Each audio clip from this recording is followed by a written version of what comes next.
We see in our first reading today that God hears our prayers and He sees our tears.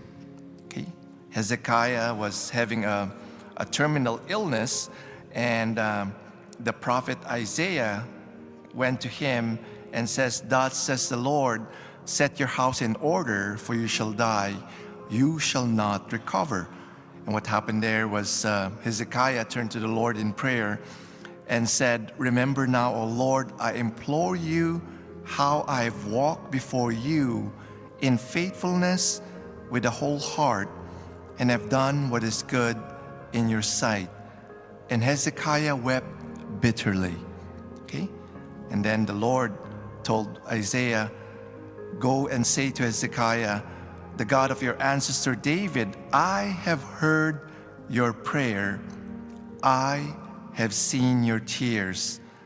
I will add 15 years to your life."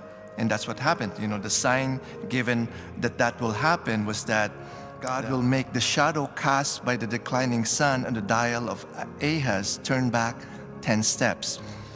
And for us, we need to remember this truth that God is nearer than we think.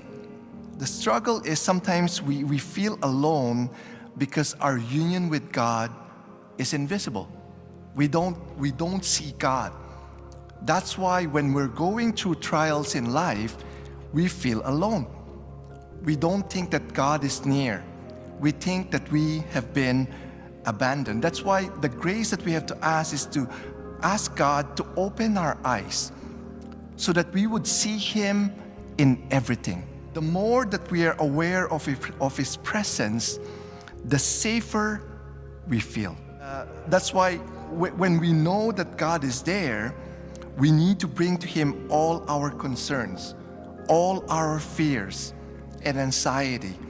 And that is a sign of trust. I read this from the book Insigno Jesu, a private revelation given by Jesus to a Benedictine monk. Jesus said, "Trust is the key that opens all the treasures of my merciful and infinitely loving heart. I am touched by a single act of trust in my merciful love than by a multitude of good works." Single act of trust, He is touched compared to a multitude of good works. That's why we see how God, who is all loving, all powerful, and all full of wisdom, that He would do what is best for us in according to His perfect will. I could just imagine that when we go to heaven, the Lord will reveal to us all the answered prayers because He heard our prayers and He sees our tears.